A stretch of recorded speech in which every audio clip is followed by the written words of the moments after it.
예, 안녕하십니까. 정지창입니다.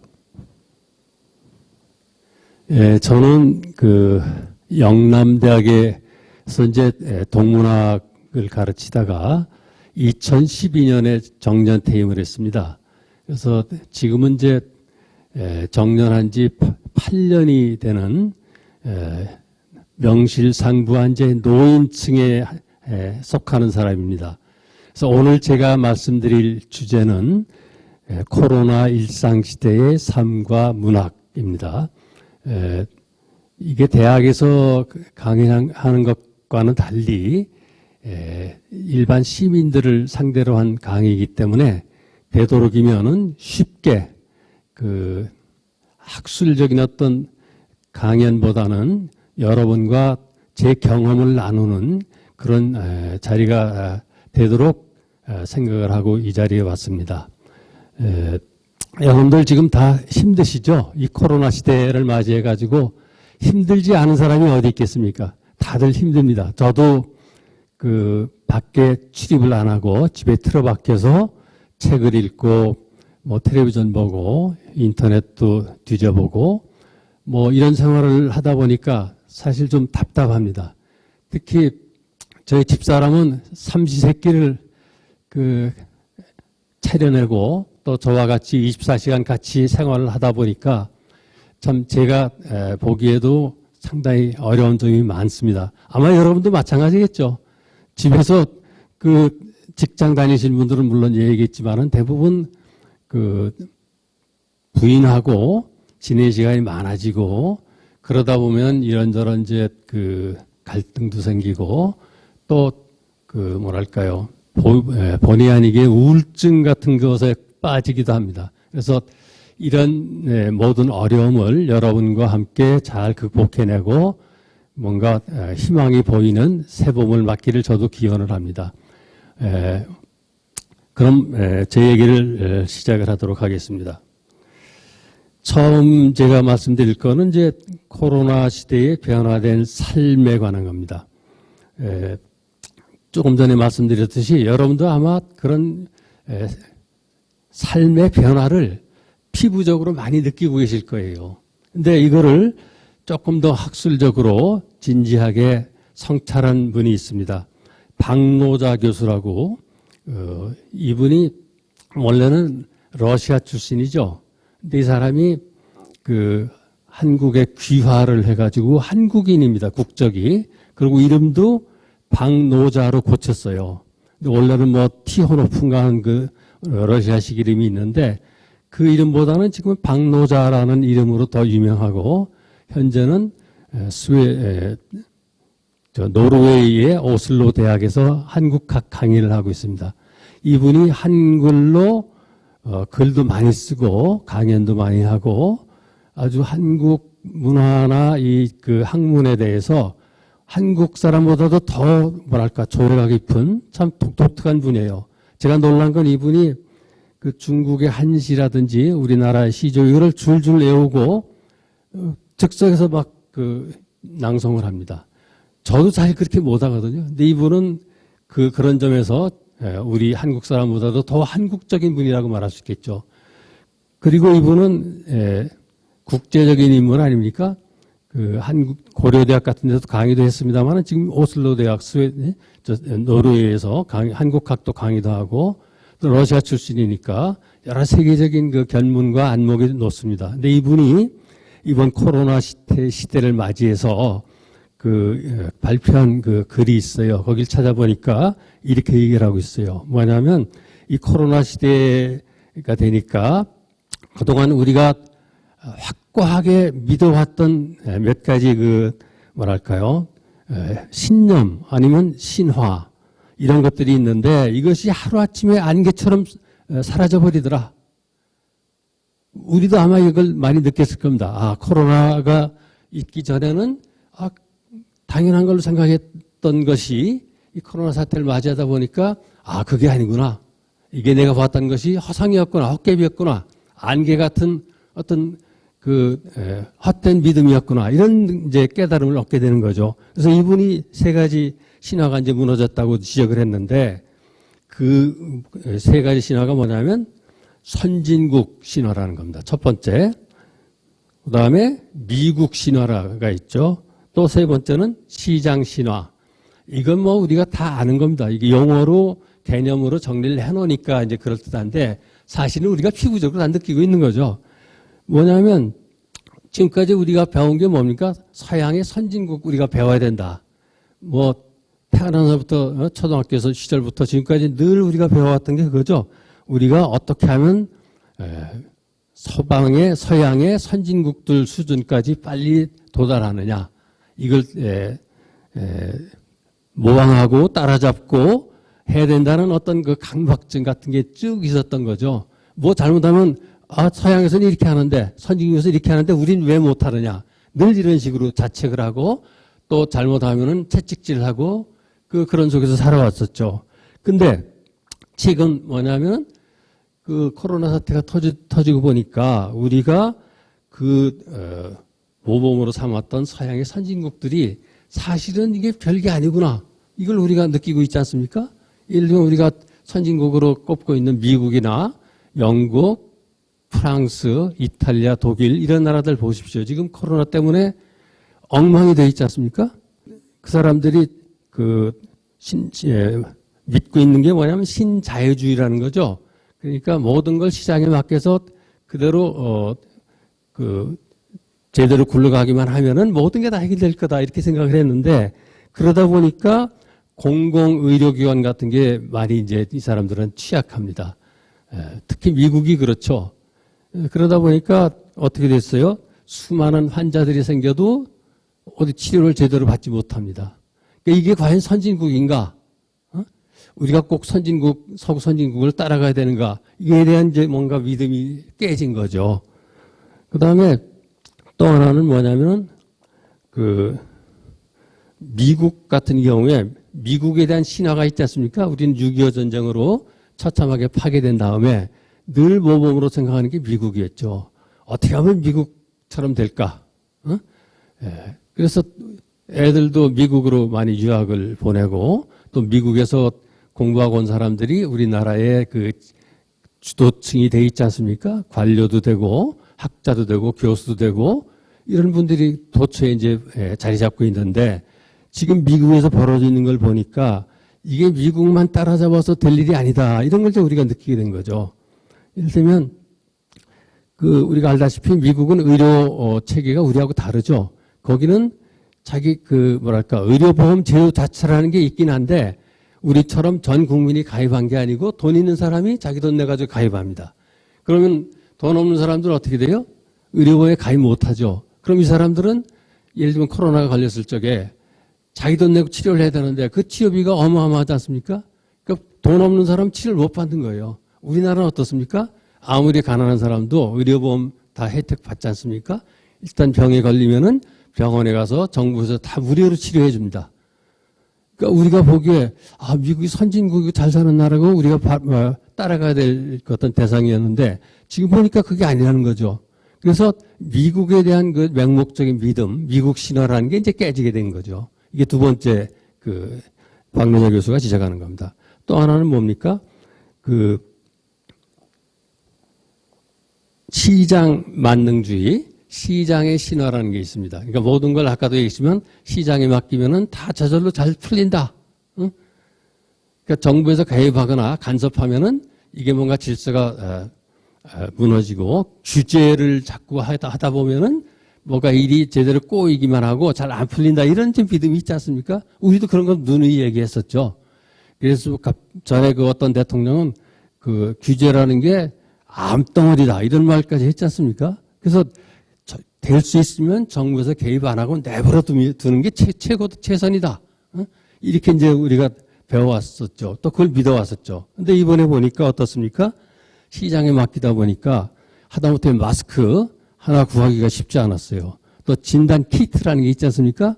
빨리 이제 검사를 해서 병에 걸리는지 안 걸리는지를 걸러내야 되는데 진단하는 장비 이것도 시장에 맡기니까 제대로 구할 수가 없는 겁니다. 그래서 초기에 어땠습니까? 우리나라가 마스크도 수출하고 진단 키트도 수출하고 어디도 수출했어요? 선진국이라는 미국이나 그 유럽에 수출을 한 겁니다. 그러니까 우리가 지금까지는 늘 열등감 속에서 따라잡을 어떤 그 대상으로만 여겼던 선진국, 미국, 그다음에 시장 만능주의 이런 것이 코로나 사태를 맞으면서 그게 아니구나. 이게 반드시 모범적인 어떤 우리 그 목표가 돼서는 안 될 거라 이런 생각이 이제 드는 거죠. 그러니까 이것이 바로 그 박노자 교수 얘기하는 그 무너진 세 가지 신화라는 겁니다.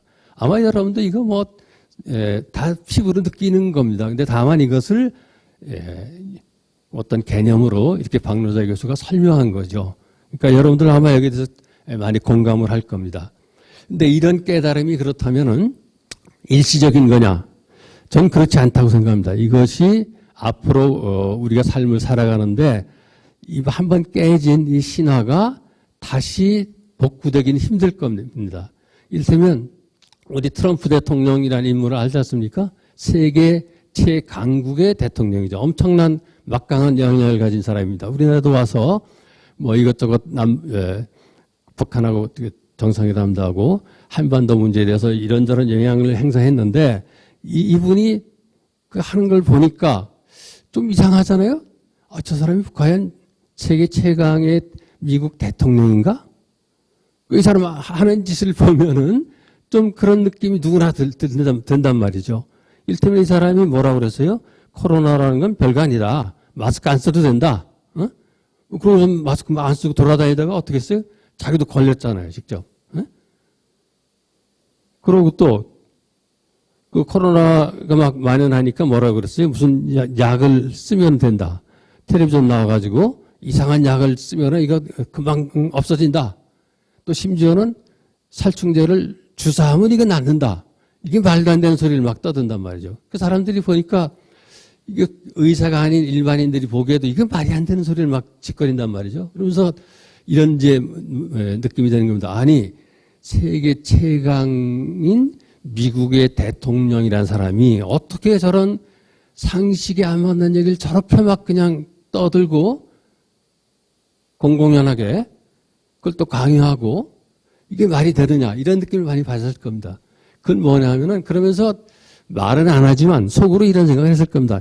야, 미국이 이게 별게 아니구나. 어떻게 저런 이상한 사람을 좀 속된 말로 하면 또라이 같은 사람을 대통령으로 뽑다니 미국 국민들이 좀 똑똑하지 않거나 우리가 알고 있는 것과는 달리 미국이라는 그 민주주의 시스템이 미국 민주주의 시스템이 뭐가 좀 잘못된 거 아니냐 이런 느낌을 받았을 겁니다. 또 이번 대통령 선거하는 뒤끝을 보더라도 투표에서 자기가 졌으면은 깨끗이 승복하고 내가 졌습니다 이렇게 하면 될 텐데 끝까지 물고 늘어지고 선거가 선거를 했기 때문에 내가 떨어졌다.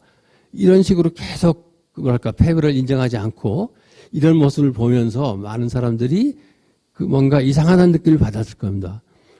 그래서 앞으로는 물론 이제 새로운 미국 대통령이 취임을 합니다만은 그 미국의 정치 지도자나 미국의 신뢰라든지 이런 데 대해서는 예전처럼 사람들이 확고하게 믿음을 가지게 되지 않게 되어버린 겁니다. 이거는 누가 이렇게 선동해서 그런 게 아니고 미국 자신이 그런 모습을 보였기 때문에 전 세계 사람들이 그렇게 이제 마음이 바뀔 수밖에 없었던 거죠. 그러니까 이거야말로 어떻게 보면은 코로나라는 우리 눈에 보이지 않는 미세한 바이러스가 몰고 온 하나의 파장이고 하나의 신화의 어떤 몰락 이렇게 이제 얘기할 수 있겠죠. 그러면서 또 어떤 일이 벌어졌습니까? 여러분들 재난지원금 다 받아보셨죠? 저도 난생 처음으로 받아봤습니다. 대구시에 주는 거 처음에 30만 원인가 받고 그 다음에 또 추가로 10만 원인가를 받아가지고 물론 다른 일 좋은 일에 다 썼습니다만은 이런 걸 이런 것도 뭐냐면 우리가 지금까지 경험해보지 못한 새로운 어떤 사실이죠. 이게 뭐냐면 원래 이건 누가 시작했냐면 미국 정부에서 시작했어요. 코로나 사태가 터지니까 미국에서 트럼프 대통령이 각 가정에 몇천 불씩 무조건 통장에 넣어줬습니다. 근데 이거 보면 우리 이런 거 할 때 처음에 뭐라고 그랬어요? 우리나라 정치인들이 야, 그건 사회주의다. 어떻게 모든 사람한테 차별 없이 돈을 막 뿌린단 말이냐. 그거는 사회주의 국가에서는 하는 일이지 자본주의 사회에서는 도저히 해서는 안 될 일이다. 이렇게 생각했어요. 근데 자본주의 종주국이라고 하는 미국에서 먼저 그런 짓을 했지 않습니까? 그런 일을 했어요. 왜 그렇게 했겠어요? 그 사람들이 사회주의를 신봉해서라기보다는 자본주의 체제를 살리기 위해서 그렇게 한 겁니다. 역설적으로. 그러니까 그래서 어떻게 됐어요? 우리나라에서도 처음에는 이제 기본소득제라는 걸 이제 정치인들이 몇몇이 주장을 했는데 처음 얘기를 하니까 다들 사회주의라고 막 매도를 하고 신문에서도 이제 비난을 하고 그랬는데 미국에서 하니까 더 이상 어떻게 반대하기가 좀 그렇잖아요? 또 먹고 살기 힘들고 서민들이. 그러니까 어느덧 여기서도 기본소득 개념에 의해서 전 국민에게 재난지원금 형식으로 돈을 이제 지급을 하게 된 겁니다. 그러니까 이것이 뭐냐면 우리가 한때 믿어왔던 어떤 개념이 있지 않습니까? 기본소득이라는 건 사회주의 정책이고 빨갱이가 하는 짓이다. 포퓰리즘이다. 이것이 확고부동한 어떤 진리가 아니라는 거죠. 시대에 따라서 특히 코로나 사태가 벌어지면서 이거는 누구나 다 어떤 국가나 다 하는 거구나. 이 생각이 바뀌는 거죠. 이것도 하나의 변화라고 말할 수 있겠죠. 그러면 이것도 일시적인 현상으로만 그칠 것이냐? 그렇지는 않을 겁니다. 앞으로는 지금 코로나 시대의 그 재난지원금처럼 국민이 힘들 경우에 국가가 국민들한테 기본소득으로 얼마씩 주는 것이 자연스럽게 앞으로는 이제 시행이 되겠죠. 그렇죠? 그러니까 지금 무슨 얘기가 나오고 있습니까? 농민들한테도 기본소득을 줘야 된다. 우리 농업을 지속시키고 식량 자원을 확보하기 위해서는 농민 기본소득제가 중요하다, 필요하다. 어느 정도 공감대가 지금 확산되고 있어요. 또 무슨 얘기가 나와 있습니까? 모든 전 국민에게 실업보험제도 같은 걸 도입해야 된다. 이런 얘기도 나오고 있습니다. 이것도 처음에는 사회주의 제도라고 뭐라고 했는데 지금 코로나 사태를 맡고 보니까 이게 사실 이렇게 해야 되겠구나 이런 느낌이 좀 오지 않습니까? 그렇죠? 직장에 다니는 사람도 있지만 자영업 하시는 분, 또 예술가들, 또 대학생들, 이런 사람들, 또 노인층, 이런 사람들한테 국가가 기본적으로 먹고 살 길을 마련해주고, 필요할 경우에는 돈도 좀 대주고, 이게 당연한 거다. 이런 생각이 좀 널리 이제 확산이 되고 있죠. 그래서 앞으로 어떤 정당이 집권을 하든 간에 이런 제도는 제가 보기에는 점점 더 확산되고 강화될 거라고 생각을 합니다. 이건 진보 보수하고 상관이 없는 거죠. 먹고 사는 문제이기 때문에. 이것도 뭐냐면 코로나가 가져다 준 하나의 엄청난 사회적 변화라고 말할 수 있겠죠. 또 하나 이제 짚어볼 만한 게 뭐냐면 생태계 문제입니다. 전문가들이 얘기하기를 이 코로나19 이번에 우리에게 닥친 코로나19 같은 그 질병 이거를 이제 전문용어로 인수공통전염병이라고 합니다. 인수라고 하는 것은 사람과 짐승에게 공통적으로 나타나는 전염병이라는 얘기죠. 인수공통전염병. 어려운 얘기긴 하지만 쉽게 할 수 있는 얘기 아닙니까? 처음에 이 코로나가 발생했을 때 뭐라고 그랬어요? 중국 우한 지방에 있는 무슨 이상한 원숭이 혹은 거북이 무슨 천산갑 이런 동물에서 이게 발생을 해가지고 사람한테로 옮겨온 거다. 이런 여러 가지 설이 있었죠. 그러니까 그래서 처음에는 이제 중국 사람들이 몬도가네식으로 이런 이상한 짐승들을 보약으로 먹어서 이런 병이 생겼다 이렇게 주장을 했는데 그게 물론 맞을 수도 있고 틀릴 수도 있습니다. 근데 중요한 건 뭐냐면 이게 일시적인 현상이 아니고 앞으로 인간이 살아가는데 계속 이런 식으로 인간이 지금까지 살던 방식을 계속 하다 보면은 어떻게 되겠어요? 계속 인간이 생태계를 파괴하면서 지금 이제 발전해 온 거 아닙니까? 인류 문명이라는 게. 그러니까 야생동물이 살 수 있는 공간이 점점 줄어들고 사람하고 야생동물이 접촉하는 기회가 많아집니다. 지금 조류독감이라고 하는 거 있죠. AI라고 이제 얘기하는데 그건 뭡니까? 야생 조류, 오리라든지 뭐 이런 게 이제 옮긴다고 그러는 건데 그게 철새인 그 오리라든지 이런 것들이 날아와서 이제 그 살다 보면 그 옆에 있는 닭이나 오리한테도 전염이 되는 거죠. 근데 이걸 어떻게 인간이 막을 수가 있겠습니까? 그러니까 그 철새들이 오는 지역에 가까운 데는 그 방법이 하면 뭐냐면 닭이나 오리를 키우지 않으면 되겠죠. 근데 그렇게 안 되고 있지 않습니까? 모든 강과 호수와 수면 근처 예를 들면 10km 이내에 그 닭이나 오리를 키우면 안 된다. 이렇게 규제를 하면 되겠는데 그렇게 안 되지 않습니까? 현실적으로. 그러니까 이게 막을 수가 없는 겁니다. 사실은. 해마다 되풀이 되는 거죠. 마찬가지로 이 코로나 바이러스라도 그 인간하고 동물이 점점 뭐랄까요? 접촉하는 기회가 많아지면서 이걸 막을 방법이 없다는 거죠. 그러니까 코로나19는 이번에 이제 어떻게 백신 개발해서 막는다 치더라도 앞으로 우리가 모르는 이런 질병들이 계속 생겨날 거라는 거죠. 응? 어떤 병이 생길지 모르는 거죠. 그리고 이제 지구화 시대 아닙니까 요즘은? 그래가지고 지금 뭐 교통, 통신, 교역, 무역 이런 것 때문에 전 세계가 그물망처럼 연결돼 있지 않습니까?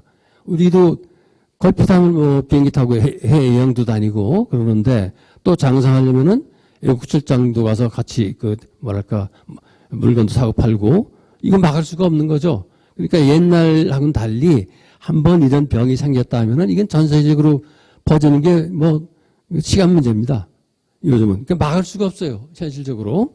그러니까 또 우리 사는 주거 환경을 보면 어떻습니까? 여기 계신 분들 아마 대부분들 아파트 사실 텐데 저도 아파트 한 뭐 30년 이상 살다가 지금 주택으로 갔습니다만은 이 아파트가 우리 대한민국 국민들의 대표적인 주거 공간이 돼버렸지 않습니까? 현실입니다. 이거는. 어떻게 바꿀 수가 없죠. 근데 이 아파트는 뭡니까? 좁은 공간에 성냥갑처럼 좁은 공간에 많은 사람들이 밀집 소용되어 있는 거랑 똑같지 않습니까?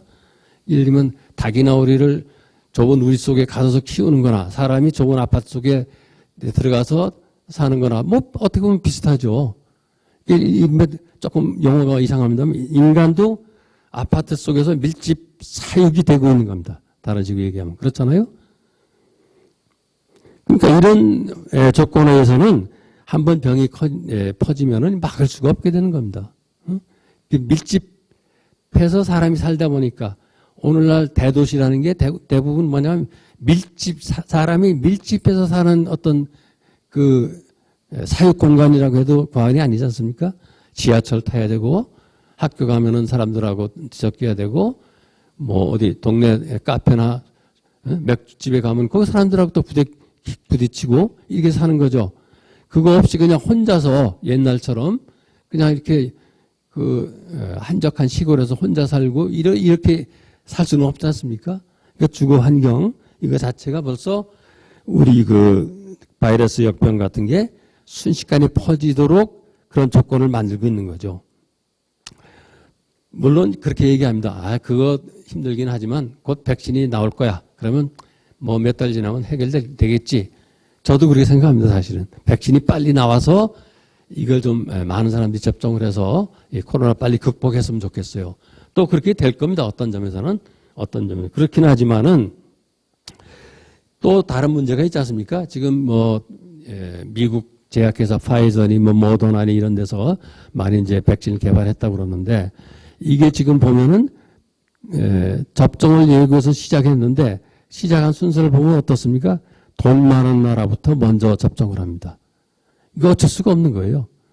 그 개발하려면 엄청난 돈이 들어가고 그 돈을 대는 건 선진국 돈 많은 나라들이니까 그 사람들이 먼저 백신 그 확보해가지고 주사를 놓는 거죠. 근데 우리나라는 좀 그보다는 이제 늦어가지고 뭐 내년 2, 3월에 된다는데 그거 가지고 또 난리칩니다. 왜 우리는 빨리 그걸 들여오지 않느냐. 그 들여오려면 들어올 수 있겠죠. 돈 많이 주면 됩니다. 근데 우리는 미국이나 그 서양 유럽 나라처럼 그렇게 부자는 아니니까 조금 늦어지는 거죠. 그러니까 그거를 저는 이렇게 생각합니다. 아, 이것도 돈 많은 나라부터 맞기 시작해서 마지막에 가장 가난한 나라 사람들이 맞게 되겠구나. 이게 전체적으로 보면 그렇지 않습니까? 그러니까 이를테면 미국 사람이나 영국 사람들이 제일 먼저 맞고 마지막에 누가 맞을 것 같아요? 저 아프리카나 저기 방글라데시 이런 사람들 맞겠죠. 우리는 전체 순서로 보면 좀 상위권에 속하는 정도고 거기서 무슨 순위가 또 그 누가 먼저 만드니 이거 가지고 따질 단계가 아니죠. 응? 이것이 얼마나 모든 사람에게 무료로 접종될 수 있느냐 이게 또 한 문제가 되는 겁니다. 이를테면 선진국이라는 사람 선진국 국민들이 이제 백신을 다 맞는다 하더라도 저기 가난하고 못 사는 사람들이 계속 그 코로나에 시달리고 하면은 세계라는 게 제대로 굴러갈 수가 있겠습니까? 그런 나라 우리가 갈 수가 없지 않습니까? 거기 보면 또 그 사람들은 먹고 살기 힘들어질 거고 그러면 그 화급 효과가 선진국 혹은 우리나라한테까지 미치지 않을 수가 없는 거죠. 그러니까 오늘날 전 세계에서 우리만 잘 살고 보자 이게 쉽지가 않은 겁니다. 보면 그러니까 이런 여러 가지 문제가 이제 지금 닥쳐오고 있는 거죠.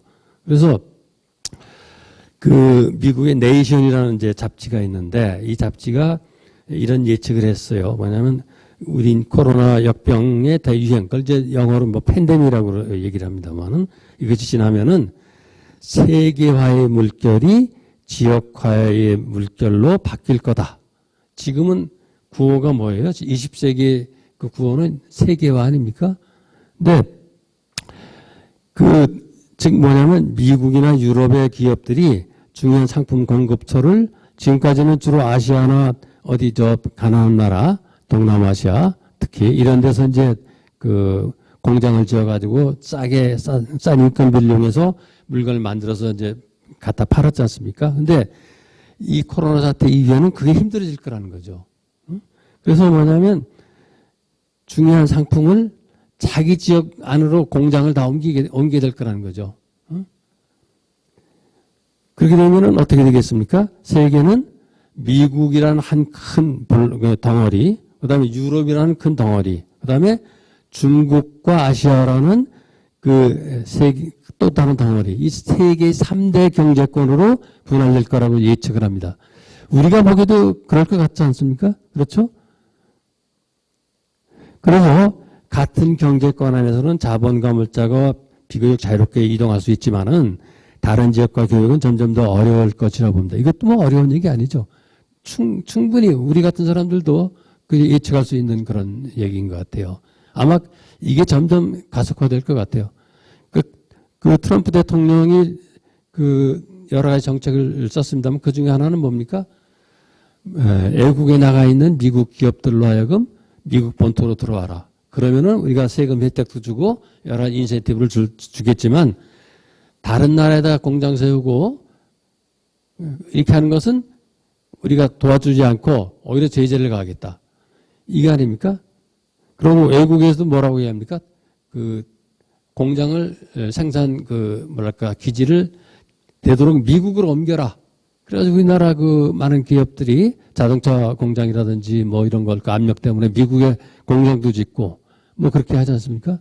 그게 뭐냐면 세계화하고는 정반대의 방향으로 이미 흐름이 바뀌고 있는 겁니다. 그러니까 우리도 아마 그렇게 될지도 모르겠습니다. 보면 앞으로 동남아시아나 이런 데 많은 가 있는 기업들이 이제 예를 들면 코로나 이런 것 때문에 그 가동이 안 되면 어떡하겠어요? 국내로 오는 수밖에 없지 않습니까? 이런 역류 현상이 일어날지도 모르죠. 보면. 그러나 이것보다도 더 심각한 제 위협이라는 건 뭐냐면 그 이른바 기후위기라는 겁니다. 우리는 이걸 아직 잘 실감을 못하고 있죠. 이 코로나 사태 앞에서 기후위기. 그래, 심각하긴 한데, 뭐, 나하고는 크게 상관 있는 거 아니지? 예?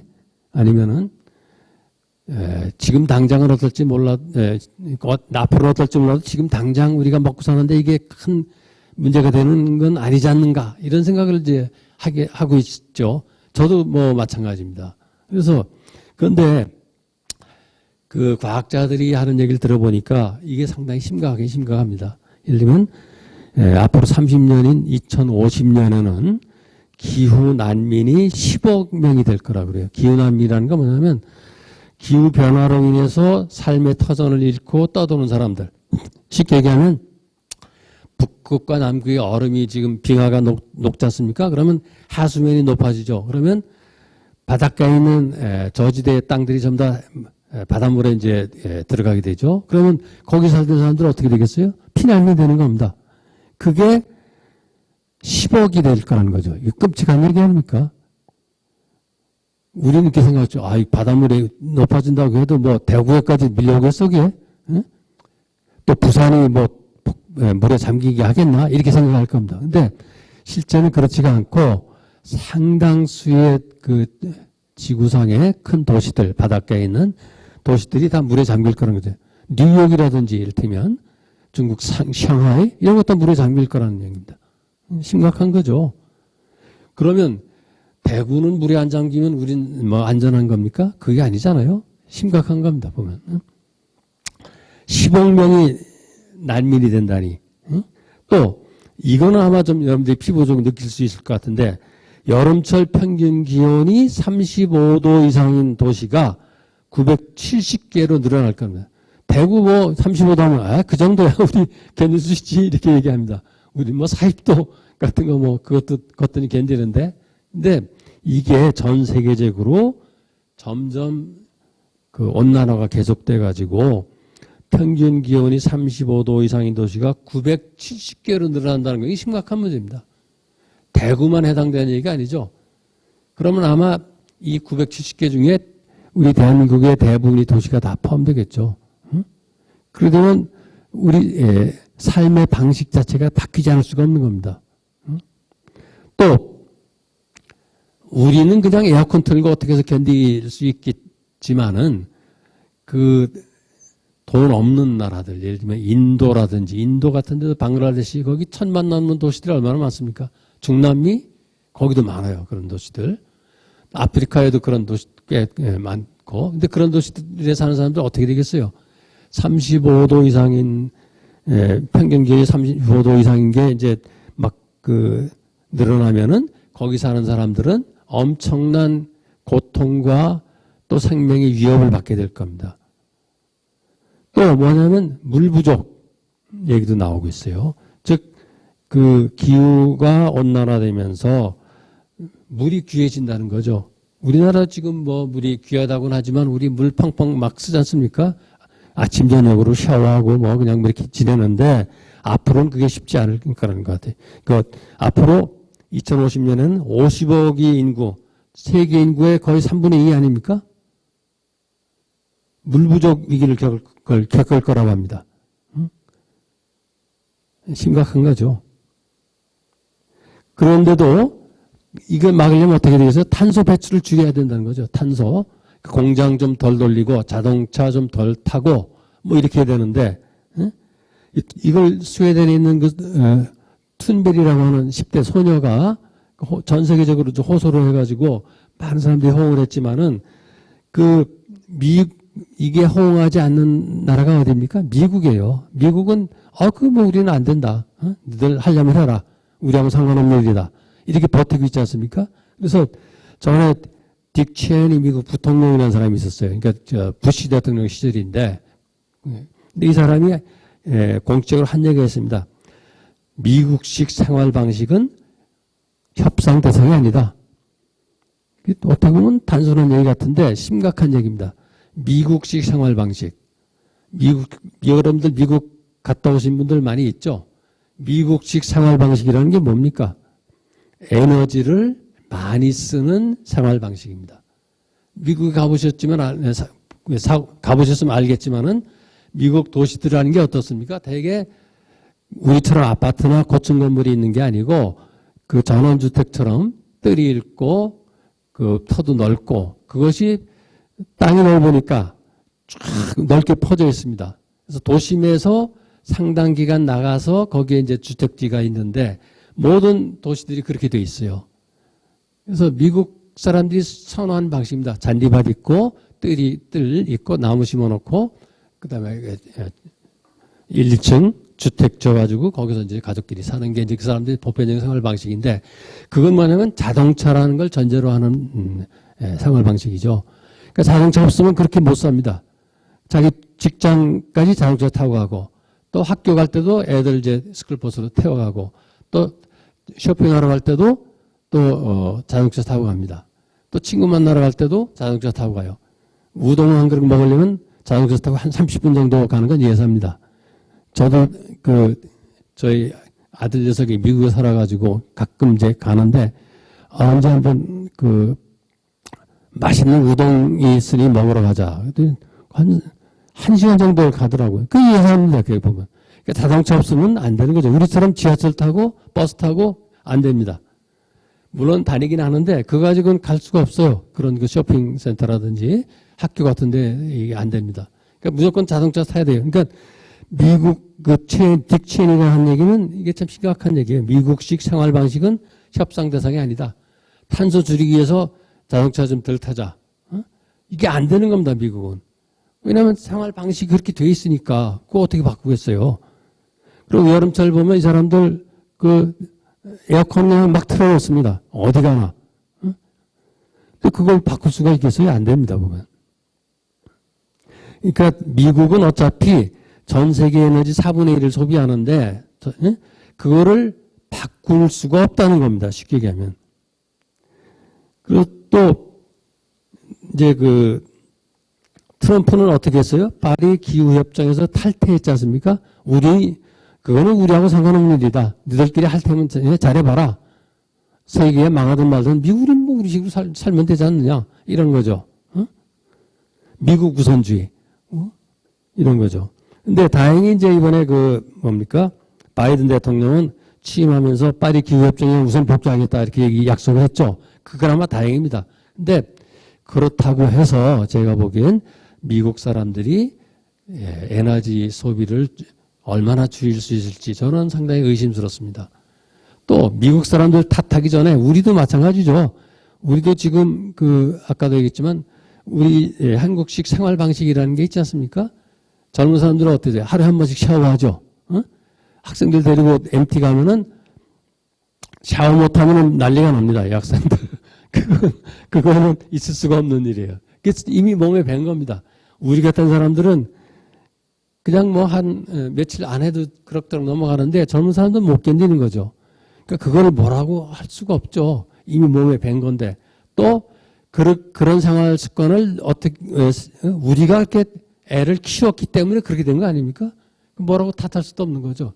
우리도 그런 에너지 과소비 시대에 살고 있는 거죠. 또 여러분 가정에 차 없는 사람이 있습니까? 자가용 다 하는 데씩 있지 않습니까? 대중교통 이용하라. 그럼 당장 그게 되겠어요? 잘 안 되지 않습니까? 대구는 사실 대중교통이 잘 돼 있어요. 버스도 잘 다니고 지하철도 좋고 연결망도 좋은데 그럼에도 불구하고 자가용 없으라고 그러면 엄청난 반발이 생길 거예요. 또 이렇게 얘기할 겁니다. 자동차 없으면 그럼 자동차 공장 우리 어떻게 먹고 살라는 말이냐. 그게 우리 수출 품목인데 이런 문제가 당장 생기지 않습니까? 또 휴대폰, 인터넷 좀 사용하지 말자. 그 뜻은 좋은데 당장 실천하기 쉽지 않지 않습니까? 그러니까 이런 식으로 우리 생활 방식이라는 게 이미 에너지 과소비 형태로 적응이 되어 있기 때문에 이게 쉽게 에너지 절약이 되고 탄소가 감소될 가능성이 거의 없는 거죠. 그러면은 2050년에 그 위기가 방지될 거라고 저는 믿기가 쉽지가 않아요. 그러니까 저는 그때쯤 되면 이미 이 세상 떠나고 없겠지만 여러분들 세대 또 여러분들이 다음 세대는 이 2050년을 맞게 될 텐데 이때 과연 어떤 일이 벌어질지 걱정하지 않을 수가 없는 거죠. 그런데 이번에 이제 코로나 사태를 겪으면서 우리 신문에서 그거 봤지 않습니까? 방송에서도 보고 모든 경제 활동이 많이 줄어들었어요. 그러다 보니까 에너지 소비량이 많이 감소하게 된 겁니다. 그 아까 얘기했듯이 기후위기가 이게 심각하니까 우리 좀 에너지 소비 줄이자 이래가지고는 안 통하는 건데 이 코로나 바이러스가 한번 만연하기 시작하니까 인간이 어쩔 수 없이 에너지 소비를 줄일 수밖에 없었던 거죠. 그렇죠? 그래가지고 에너지 소비량이 전 세계적으로 6%가 줄어들고 그다음에 이산화탄소 탄산가스죠. 그 배출량이 8%가 줄었다는 겁니다. 이건 수치는 얼마 안 되죠. 이게 엄청난 양이죠. 따지고 보면. 그래서 우선 우리가 피부적으로 느끼는 건 뭡니까? 전보다는 공기가 좀 그래도 나아진 것 같지 않습니까? 그렇죠? 겨울이나 봄에 보면 이제 미세먼지, 뭐 황사 이런 게 많이 밀려왔는데 오늘도 사실 공기는 나쁩니다만은 전에 비하면 이게 많이 줄어든 거를 우리가 느끼지 않습니까? 그렇죠? 하늘이 좀 뭔가 좀 파랗게 보이기도 하고 그런 걸 좀 우리가 느끼는 거죠. 그다음에 이게 만약 아까도 얘기했지만 정부에서 시켜서 되는 것도 아니고 시민단체가 호소해서 되는 것도 아니고 어떻게 뭐냐면 코로나 바이러스가 만연하니까 할 수 없이 인간이 마지못해 이게 이제 따르게 된 거죠. 그러니까 이건 어떻게 보면은 인간이 못한 일을 정부가 못한 일을 자연이 해낸 것이 아닌가. 자연이라는 건 물론 코로나 바이러스도 거기에 포함되는 거죠. 그 이런 자연의 균형 감각이 인간의 탐욕을 잠시 멈추도록 브레이크를 밟은 게 아닌가. 이런 생각도 해볼 수가 있는 겁니다. 실제 인도의 그 델리라는 데는 저도 가봤는데 그 세계 최악의 그 뭐랄까 대기 오염이 심한 도시입니다. 카트만두, 네팔, 그러면 우리 히말라야 뭐 안나푸르나 이거 생각하는데 거기가 제가 보기엔 이게 인도의 그 델리하고 카트만두가 제가 가본 것 중에 도시 중에서 그 대기 오염이 제일 심각하더라고요. 참 모순이죠. 오히려 미국 도시, 큰 도시, 워싱턴이라든지 LA 같은 데는 공기가 오히려 괜찮아요. 유럽도 마찬가지입니다. 파리나 프랑크푸르트, 베를린 웬만큼 괜찮아요. 근데 제일 대기오염 심한 데가 인도 뉴델리, 카트만두, 또 몽골의 그 울란바토르, 중국의 북경, 그 다음쯤 되는 게 뭡니까? 대구, 뭐 이런 정도겠죠. 근데 이 대기오염이 인도에서는 40% 이상이나 줄어들었대요. 그래가지고 그 사진 여러분들 보셨을 겁니다. 텔레비전에서 비춰주는 거. 델리 상공에서 멀리 히말라야 설산이 보이는 겁니다. 스카이라인에. 이게 엄청난 일이죠. 전에 같으면 이게 상상을 할 수 없는 겁니다. 이게 보면. 근데 저도 델리 가봤는데 이건 뭐 숨을 쉴 수 없을 정도로 심각한데 그 코로나 때문에 대기가 깨끗해져가지고 히말라야 설산이 보이는 겁니다. 이게 대단한 거죠. 이번에 이제 코로나 사태로 여러 가지 달라진 점이 있는데 그 중에 하나는 뭡니까? 우리도 느끼는 거지만 택배 물량이 엄청나게 많아졌죠. 저도 마찬가지입니다. 저희 집에 전부 다 이제 택배가 아무래도 많이 오는데 저희들이 주문하는 것도 있지만은 저희 자식들이라든지 혹은 제자들 혹은 아는 친척들이 우리가 힘들 거라고 이제 걱정을 해서 주문해가지고 이제 뭐 이것저것 물건들을 이제 보내줍니다. 그러니까 전보다 아마 피부적으로 느끼기엔 한 뭐 배 정도는 는 게 아닌가 이런 느낌이 들어요. 예? 그래서 한편 편리하기도 하고 또 그 주변에 많은 사람들이 우리를 배려해 주겠구나 이런 이제 따뜻한 정도 느끼긴 하지만 또 한편으로는 뭡니까? 택배 노동자들이 너무 고생을 하는 겁니다. 심지어 어떤 경우엔 그 쿠팡인가요? 새벽 배달이라는 것도 처음 경험을 해봤어요. 새벽 한 6시쯤 됐는데 댐관에 뭘 갖다 놓더라고요. 신선식품. 그래가지고 산지에서 직송해온 무슨 뭐 굴이라든지 해산물, 뭐 무슨 삼겹살 이런 걸 막 배달을 해주는 거예요. 그러니까 참 고맙고 신기하긴 한데 다른 한편으로 생각하면 야, 그 배달하는 사람들은 얼마나 고생을 하고 꼭두 새벽에 잠도 못 자고 달려올 거 아닙니까? 이제 그런 일이 벌어지는 겁니다. 그래서 우리가 뉴스에도 봤지만은 심지어는 그 과로 때문에 노동자들이 막 숨지고 그러지 않습니까? 죽기도 합니다. 또 그 택배가 늘어나면서 또 엄청나게 그 쓰레기들이 이제 많이 생겨요. 저는 주택에 사는데 그 아까 제가 배로 늘어났다고 이제 얘기한 게 뭐냐면 쓰레기 양이 엄청나게 증가하는 겁니다. 그러니까 집사람이 아주 그냥 곤욕을 치릅니다. 이 쓰레기 때문에. 그 무슨 비닐, 플라스틱, 스티로폼 뭐 이걸 몇 겹으로 그냥 포장을 해가지고 이제 갖다 주니까 그 쓰레기 치우는 게 보통 일이 아닙니다. 아파트는 이제 이렇게 좀 내다버리기가 쉽죠, 사실은. 저도 살아봐서 알지만. 근데 주택에서는 참 이게 쉽지가 않아요. 그리고 쓰레기 치우는 분들도 얼마나 힘들겠습니까? 또 쓰레기를 가져가면 그걸 또 어떻게 하겠어요? 분리해서 뭐 재활용한다고 하지만은 그것도 한계가 있을 것 같고, 쓰레기 매립장, 이게 포화 상태가 되지 않겠는가? 이런 이제 걱정이 생기는 겁니다. 결국은 이제 내년쯤 되면은, 감염률이 이제 줄어들거나 또 그 백신이 이제 보급이 돼서 코로나 사태가 어떤 식으로든 이제 내년 후반기쯤엔 종식이 끝나겠죠. 그렇죠? 그러길 바랍니다, 저도.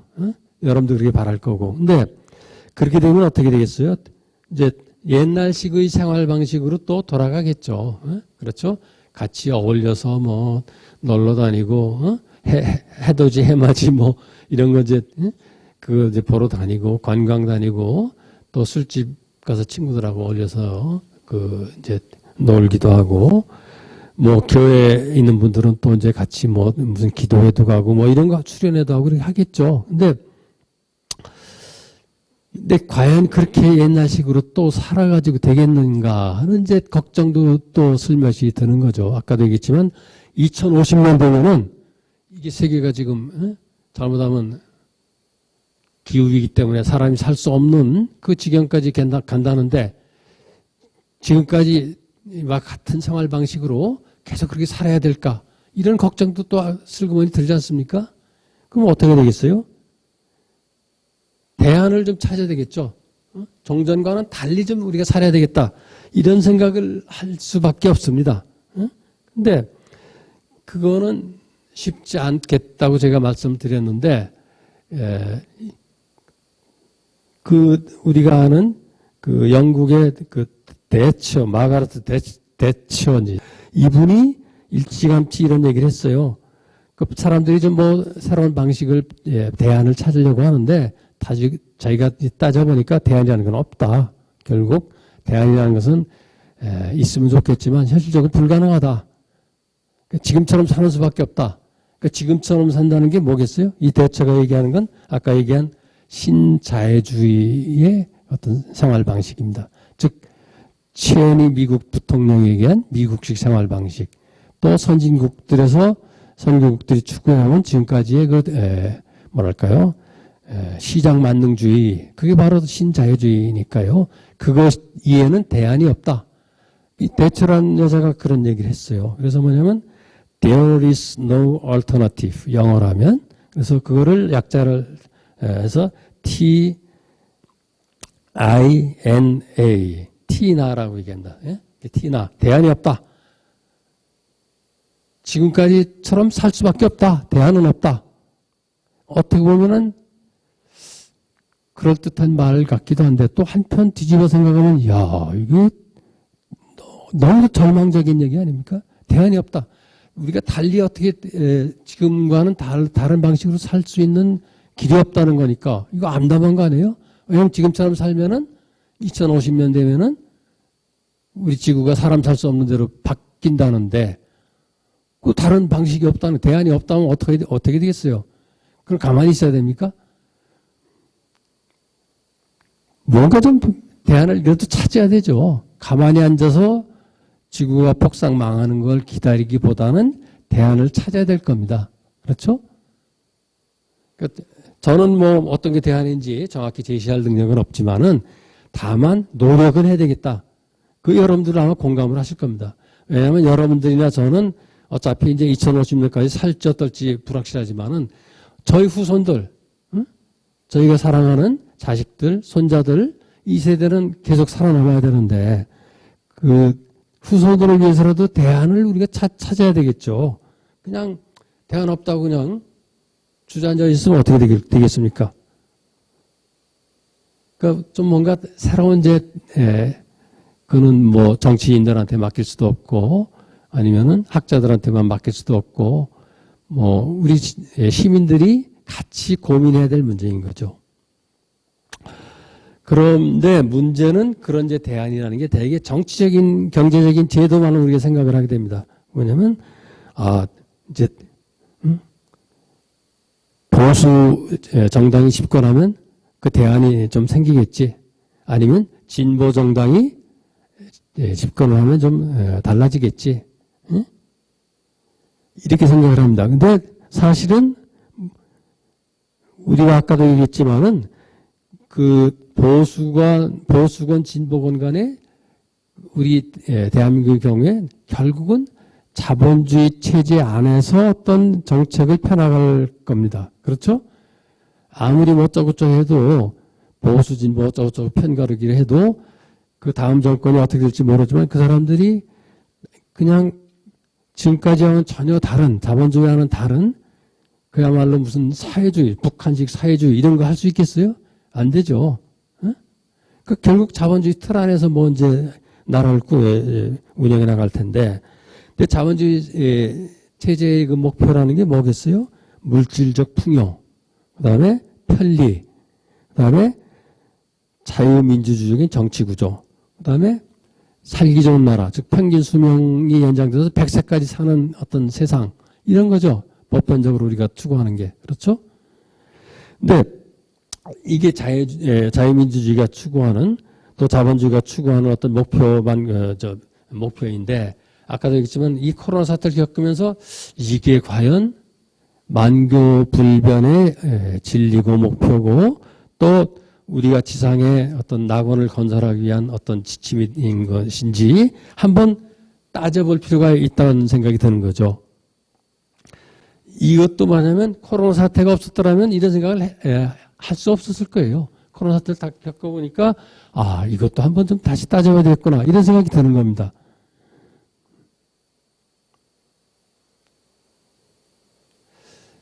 아까 그 100세 시대를 제가 얘기를 했는데 지금 평균 수명이 엄청나게 높아졌죠.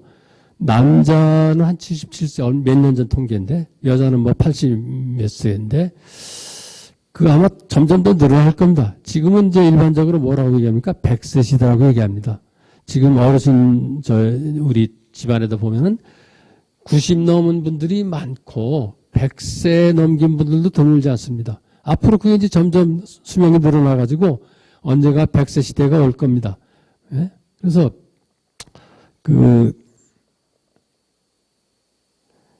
근데 문제는 뭐냐면은 이 평균 수명이 늘어나니까 점점 노인들 문제가 이제 심각해지는데 노인들이 뭐 우리도 겪고 있지만은 저도 뭐 주변에서 겪고 있는 일이지만 대부분 노인들이 어디로 갑니까? 나중에 요양병원으로 가게 됩니다. 그렇죠? 그러면서 혼자 사는 노인들, 독거노인 문제가 이제 심각한 사회 문제로 대두되고 있죠. 우리 아마 집안마다 이런 걱정거리가 없는 사람이 없을 겁니다. 그래서 한때는 그 편의시설 갖춘 실버타운, 이것이 이제 중산층 노인들의 어떤 이상향이었어요.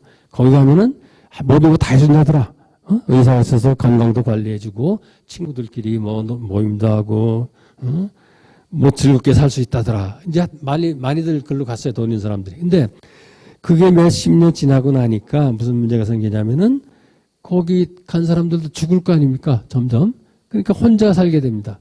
부부가 같이 갔던 사람은 혼자 되고 또 점점 애토리가 돼가는 거죠. 그렇게 되니까. 그래서 거기 있는 실버타운에 갔던 중산층 노인들이 점점 더 이제 거기를 안 가려고 합니다. 거기 가보니까 곧 내일 모레 죽을 사람들만 노인들만 있는데 기분 나빠서 못 가겠다. 요즘은 안 갑니다. 거긴 또. 그래서 일본이 이제 우리나라보다는 그런 점에서는 앞서가는 나라인데 왜냐면 평균 수명이 우리보다 높고 그런 나라죠. 그래서 일본에서 이런 현상을 보면은 뭐냐면 그 90 넘은 노인들, 80 넘은 노인들이 이것도 되게 이제 그 할머니들이 그런 일을 한대요. 내가 깜짝 놀랐습니다. 이게 보면 할머니들이 일부러 편의점에 가서 물건을 하나 훔친답니다. 일부러 들키도록. 그러면은 잡혀가지고 경찰서로 넘겨지는데 되게 그 전과가 없고 그러면은 보통 평균 1년 5개월형을 받는데요. 그럼 이렇게 어디로 가겠어요? 교도소 갑니다. 교도소 가면 우리는 못 살 때 갈 것처럼 생각하는데 요즘은 복지시설이 잘 돼 있어가지고 교도소도 살만하답니다. 일본은. 그래가지고 거기 가면은 친구들이 생기는 겁니다. 같은 노인들끼리 같이 수용을 하니까 외롭지가 않고 또 거기 의사들이 건강을 보살펴주고 또 운동도 시켜주고 그래서 교도소에서는 자유는 없죠. 마음대로 돌아다닐 수는 없지만은 또 걱정거리도 없는 겁니다. 아까 얘기한 혼자서 독거노인으로 있다가 고독사 한다든지 이럴 염려는 없는 거죠. 그래서 이 할머니들이 특히 물건 훔쳐가지고 교도소 가는 거 이런 일이 아주 흔하답니다. 그러니까 이걸 어떻게 막을 방법이 없는 거죠. 그러니까 이게 좀 어떻게 보면 끔찍한 일이죠. 이게 장수가 이제 모두가 부러움을 사던 시기에는 이거 상상도 할 수 없었던 일이죠. 이런 일이 벌어지고 있는 겁니다. 우리 한국이 보통 일본보다 한 10년 넘게 이런 현상을 이제 따라잡는다고 그러는데 머지않아 이런 일이 한국에서도 벌어지지 않으리라는 보장이 없어요. 그렇죠? 지금 상상도 못하던 일이 벌어지고 있으니까요. 근데 이런 이제 요양병원 이것이 이제 일상이 된 거죠. 여러분들 부모님이나 친척 중에 요양병원에 수용돼 있는 분들이 아마 있을 거예요. 저도 그렇습니다. 저희 집안 누님이라든지 요양병원에 가 있는 분이 많이 있어요. 근데 요양병원이 저도 이제 면회를 가보고 가끔 가봅니다만은 겉으로 보면 그럴듯하긴 한데 사실은 참 다른 측면에서 보면 참 참 끔찍한 데예요. 그러니까 거기 보면 문은 열려 있어요. 한참 누구라도 드나들 수 있도록 돼 있는데 일단 거기 들어간 분들은 살아서는 나오지 못합니다.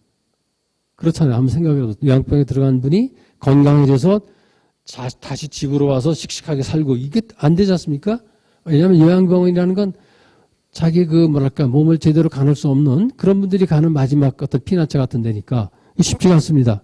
한번 들어가기는 하면은 나오지 못하는 어떻게 보면 죽음의 공간이죠. 응? 그러니까 거기 요양병원에 간병사로 이제 일하는 최영이라는 이제 시인이 있습니다. 대구에 지금 사시는데 이분이 60 넘어서 시집을 한 건 냈습니다. 여기 보이는 이 바람의 귀라고 하는 이제 시집을 대구에 있는 이제 출판사에서 냈는데 아주 소박한 시집이에요. 이분이 개인 사생활을 저렇게 너무 들춰내는 건 좀 그렇긴 하지만 잠깐 소개를 하자면 이분이 전라북도 무주 출신입니다. 산골 출신이고 집안이 어려워가지고 초등학교밖에 졸업하지 못했어요. 그리고 그 후에 결혼 생활했는데 여러 가지 곡절이 많죠. 그러다가 결국은 간병사가 되었는데 간병사라면 여러분들 알잖아요. 그 환자들 뒤치다거리하고 똥오줌 받아내고 이게 힘든 이른바 3D 직종 중에 하나죠, 사실은. 근데 이분이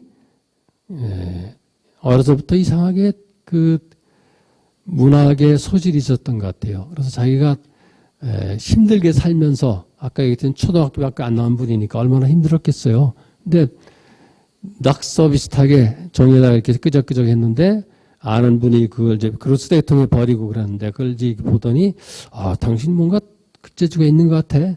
그러면서 그걸 어떤 아는 스님한테 보여줬대요. 그랬더니 스님이 이분은 참 뭔가 글재주가 있어 하고서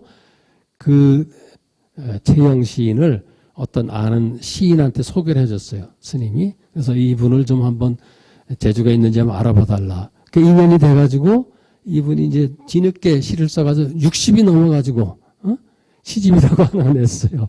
이게 참 소박한 시입니다. 어렵지가 않아요. 한번 여러분 사서 읽어보세요. 근데 그 시에 보면 대부분의 시가 여러 가지 시가 있습니다만 자기가 근무하는 요양병원의 얘기입니다. 요양병원 중환자실, 그중에 202호실이라는 데 아마 이분이 주로 근무하는 것 같아요. 그 시를 한번 읽어보겠습니다. 201호실 1. 불교에서는 3000번의 인연이 있어야 한 번의 옷깃을 신다고 하는데 저마다의 길을 걸어 202호실에 모인 여자들은 몇 억만 번의 인연이 있었던 게 분명합니다. 영어, 일본어, 독일어를 잘하는 여자, 보람왕이었던 여자, 종갓집 맛종부인 여자, 농사꾼이었던 여자는 면회온 아들이 돌아가면 캐러멜 사탕을 한 움큼씩 퍼줍니다. 찜갈비 식당 20년 동안 해서 빌딩을 2개나 샀다는 여자는 씹는 것을 잊어버리고 있습니다. 나는 조금 큰 소리로 말합니다. 씹어요. 씹어요. 씹어서 삼켜요. 창밖 잎이 다 떨어진 은행나무 가지에 첫눈이 수북이 쌓였다는 나의 말에 어느 회사 회장님의 애첩이었다는 여자는 속눈썹의 긴 눈을 무겁게 떴다가 이내 감아버립니다. 어떻게 살았던 202호실 침대에 나란히 누워 있습니다. 쉽죠? 그러면서 뭔가 좀 가슴이 서늘하지 않습니까? 202호실 풍경, 중환자실, 요양병원 중환자실 202호실에 할머니들이, 여자들이 쭉 누워있는데, 온갖 사람들이 다 있죠. 그러니까 영어, 독일어, 일본어 잘하는 여자, 이거 얼마나 공부를 많이 했겠어요. 박사도 있고, 외국유학도 갔다 오고 그렇겠죠. 또 보안왕이었던 여자, 응? 사회에서 잘 나갔던 그런 여자, 또 종갓집 맛정부였던 여자, 다 제 나름대로 어떤 화려한 시절을 겪었던 그런 여자들이죠. 또 농사꾼이었던, 농사짓던 여자는 아들이 돌아가서 이제 캐러멜 사탕 주면 그것도 같은 병실에 있는 사람들한테 나눠줍니다. 또 찜갈식당 20년 해가지고 빌딩 2채나 샀던 여자. 이제는 맛있는 것 많이 손님들한테 대접했는데 본인은 씹질 못합니다. 그래서 간병사가 그래요. 좀 씹어라. 씹어서 삼켜라. 이렇게 사는 겁니다. 또 어느 회사 회장님 애첩이었던 여자, 그 여자도 여기 누워 있습니다. 지금은 화려한 옛날 이제 없고 무기력한 환자로 그냥 누워 있는 거죠. 이런 온갖 여자들이 이 202호실에 같이 나란히 누워 있는 겁니다. 이게 뭡니까? 장수 시대에 대한민국의 노인들의 어떤 마지막 종착지라 할까? 병실의 요양병원의 풍경이죠. 또 이 기막힌 사연도 많습니다. 202호실 5라는 이제 시를 한번 읽어보겠습니다. 캬바레에서 춤을 추다 털썩 주저앉았고 그 후 한 번도 일어서 본 적 없지만 성적이 걸걸한 여자. 오늘은 휠체어에 앉아 11월의 창밖을 멀뚱하게 바라봅니다. 옆 병실에 병원을 온 신사가 걸음 멈추고 여자를 바라봅니다. 누구신데 나를 그런 눈빛으로 바라보? 나를 모르시겠습니까? 글쎄요. 아직도 부자이신가요? 마지막으로 춤을 추던 여보시오. 그 시절의 일은 다 잊어버리시오. 마음속의 것을 다 비워버리시오. 다 잊으려고 했지만 잠자리 들자 꿈을 꾼다. 잠꼬대를 한다. 무슨 얘기인지 알겠죠? 한 여자가 캐바레 춤을 추다가 뭐가 이제 혈관이 뭔가 이상하게 생겼겠어 터석 주저앉아서 병원에 실려가는데 아마 뇌경색이나 뇌출혈이 왔는지도 모르죠. 고혈압 때문에. 그래가지고 요양병원에 결국 와 있는데 옆 병실에 어느 날 어떤 신사가 면회를 왔어요. 근데 그 면회 온 신사가 이 할머니를 자꾸 쳐다봅니다. 응? 어서 본 적이 있는 사람 같다. 그래서 누구신데 날 이렇게 쳐다봅니까? 그러니까 나 모르시겠습니까? 응? 글쎄 모르겠는데요. 그러니까 그 남자가 뭐라고 하니까 아직도 부자이십니까? 그러니까 이제 그들 생각이 납니다. 그 남자가 누구냐면 마지막으로 키아바르에서 같이 춤추던 그 남자인 겁니다. 그래서 그 여자가 뭐라고 합니까? 그 시절 일은 다 잊어버리십시오. 응? 뭐랄까요? 그 무슨 영화의 한 장면 같기도 하고, 근데 무슨 해피엔드는 아니죠, 분명히. 이게, 202호시에서 일어난 일 가운데 하나입니다. 뭐 설명이 필요 없죠. 이런 일이 이제 벌어지고 있는 겁니다. 그러니까 인간 희극인지, 인간 비극인지, 모르겠습니다만 이것이 일상적으로 벌어지고 있는 것이 바로 요양병원 중환자실입니다. 근데 끔찍한 것은 이게 남의 일이 아니라는 거죠. 저도 마찬가지고 저도 이제 나이가 70이 넘었는데 지금은 이렇게 강연도 하고 하지만 언제 어떻게 될지 알 수가 없는 거죠. 사람이라는 게. 그래서 나중에 병들고 그 자식들이 나를 보살펴 줄 수 있겠어요? 지금 안 되지 않습니까? 그럼 어떻게 하겠어요? 결국은 요양병원으로 가겠죠. 저도.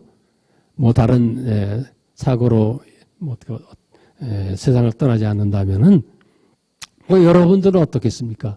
여러분들은 이제 더 의료 기술도 발달하고 수명이 더 연장되긴 하겠지만, 그렇다 하더라도 결국은 인생의 마지막에 요양병원이라는 정착력을 피해갈 수는 없을 것 같아요. 그렇죠? 외국처럼 안락사라는 제도가 있지 않습니까? 스위스 같은 데서 허용이 되는데 우리나라는 아마 그게 쉽지 않을 거예요. 응? 안락사 제도가. 그러니까 어느 날 나 더 이상 살고 싶지 않다. 인간답게 품위를 지키면서 좀 죽고 싶다. 나를 좀 죽게 해다오. 마음대로 죽게 내버려 두지 않을 겁니다. 아마. 그렇죠? 자식들이 허용 않을 거고 사회가 허용하지 않을 거고 그렇겠죠? 그러면 어떻게 되겠습니까? 결국 요양병원으로 갈 수밖에 없죠. 근데 그때는 이제 간병사나 의료시설이 더 나아지긴 하겠지만 결국은 이렇게 되지 않겠어요? 그러니까 아까도 얘기했지만 우리 자본주의가 목표로 삼았던 이 장수 시대 편리하고 의학 기술이 발전하고 사회복지가 넘쳐나는 이런 시대가 된다 해도 이런 인간의 운명이 바뀔 것 같지는 않아요. 그렇죠? 근데 중요한 것은 아까 얘기한 최영 시인 이분이 이런 인생의 온갖 곡절을 다 옆에서 겪고 또 목격하고 지금도 이제 삶의 일부로서 살아나고 있는 분인데 이분이 이런 중환자실에서 경험을 여러 가지를 겪으면서 발견한 것은 절망은 아니에요. 이게 사람이 이게 결국 이런 식으로 살다 가는구나. 아까도 했지만 대안이 없구나. 이런 게 아닙니다. 이분의 시를 한번 읽어보세요. 길 끝에는 사랑밖에 없습니다. 이게 이 최영 시인의 결론이에요. 길만 보면 마음이 설레이던 때가 있었습니다. 산으로 올라가는 길, 마을로 들어가는 논두렁길, 도시로 가는 신장로길 끝에는 무엇이 있을까? 언젠가는 저 길들 끝까지 가보리라. 더 많은 길들이 보고 싶을 땐 미루나우숲에 있는 면사무소까지 타박타박 걸었습니다. 사무실에서 나온 여직원이 두레박을 우물에 던졌습니다. 철철 넘치도록 길어 올려져 바켓으로 들어가는 물의 길도 있습니다. 세월이 강물처럼 흘렀습니다. 어린 날의 꿈처럼 나는 많은 길들을 들여다보면 노인 병원 중환자실까지 왔습니다. 무릎이 턱에 닿을 정도로 둥그렇게 웅크리고 있는 사람의 기저귀 갈아주면 고맙다는 눈빛을 줍니다. 걷지 못하면서 욕을 걸판지게 하면서 어디론가 가려고만 하는 사람은 손과 발이 침대에 묶여 있습니다. 밥도 먹여주고 얼굴도 깨끗하게 닦아주는데 왜 욕을 하죠? 고맙다고 해야 되잖아요. 따라해보세요. 고마워. 정말 고마워. 그래. 시발년아. 고맙다. 고맙다. 야쿠자로 살아온 사람도 힘없는 목소리로 정말로 고맙다고 합니다. 우리는 모든 것을 용서하고 사랑만 가지려고 길 끝에까지 왔습니다. 사실 끝이란 없습니다. 죽음이 터널 저쪽의 길에서도 사랑부터 시작합니다. 참 뭉클한 감동을 주죠. 아까 중환자실에 그 평생 야쿠자로 깡패로 살던 그 남자가 있어요. 이 남자가 뭐냐면 자기 수발 들고 밥도 먹여주고 얼굴 닦아주고 뭐 똥오줌도 치워주고 하겠죠. 그런 간병사한테 고맙다는 얘기를 안 합니다. 그래서 간병사가 이제 채영 시인이겠죠. 좀 고맙단 말 좀 해봐라. 고마워 좀 해봐라. 그러니까 그래 씨발. 평소 욕이 입에 발린 사람이니까 고맙다는 말도 이렇게밖에 표현을 못하는 거죠. 그렇긴 하지만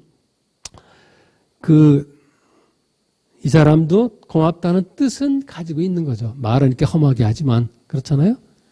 아까도 얘기했지만 이게 참 어떤 인연에 의해서 이렇게 서로 만나가지고 그 고마운 마음을 또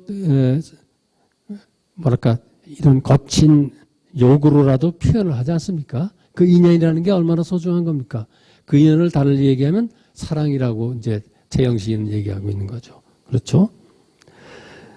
우리가 이제 불교에서 흔히 하는 얘기가 인간이 고해를 허우적거리면서 일생을 살아간다. 고통의 바다라는 거죠. 인간의 삶이라는 게. 예? 그렇죠? 맞는 얘기죠. 생로병사. 이거 피할 수 없는 운명이고, 그렇지만은, 이런 인생이 고해라는 생각만 가지고 우리가 삶을 살 수는 없지 않습니까? 그렇죠? 세속적인 삶이라는 건 뭐냐면 맹목적으로 그 본능과 욕망과 쾌락을 추구하면서 사는 건데, 이게 사실 뭐 살다 보면 살벌한 생존투쟁의 어떤 격전장이죠.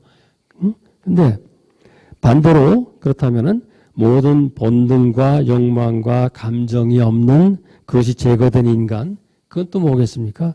선승, 수도사, 성자 이런 사람이 될지는 모르지만은 또 한편 생각하면은 생명의 기운이 말라버린 박제인간, 아니면 미이라 뭐 이런 거 아니겠어요? 저는 솔직히 해서 그런 삶을 살고 싶지는 않아요. 모든 욕망과 감정이 제거된 아무 뭐랄까요? 흔들림이 없는 그런 어떤 경지. 그게 과연 바람직한 건가? 저는 그런 생각을 좀 합니다, 보면. 예, 불교에서 뭐 오욕칠정이라고 그러잖아요. 눈, 코, 귀, 혀, 몸의 5가지 감각기관이 이제 각각 빛, 냄새, 소리, 맛, 촉감 이런 것에 집착해서 생기는 이제 5가지 욕망이라는 거죠. 뭐 잘 아는 겁니다, 우리가. 재물욕, 명예욕, 식욕, 수면욕, 색욕. 인간이 가지고 있는 기본적인 본능이죠. 5가지 욕망. 또 칠정이라는 것도 있지 않습니까? 7가지 감정. 즉, 희노, 애락, 애오욕이라고 얘기하는데, 뭐 기쁨, 노여움, 그 다음에 슬픔, 즐거움, 그 다음에 사랑, 그다음에 미움, 욕망, 이런 이제 여러 가지 감정이 복합적으로 우리한테 이제 있는 겁니다. 그래서 저희가 가만히 돌이켜보면은 우리가 젊었을 때는 40, 50대까지는 이런 오욕 칠정에 휘말려 사는 것이 우리 인간이죠. 여러분도 마찬가지입니다. 여기에서 초월한 사람이 누가 있겠어요? 다 이것 때문에 그냥 사는 겁니다. 공부하고 시험도 보고 돈도 벌고 술 마시고 친구들하고 또 연애도 하고 싸우기도 하고 또 같이 여행도 다니고 맛있는 거 찾아다니면서 먹기도 하고 또 자식이 출세하기 바라고 잘 살길 바라고 이게 모두 어떻게 보면 이 오욕칠정에서 생기는 거죠.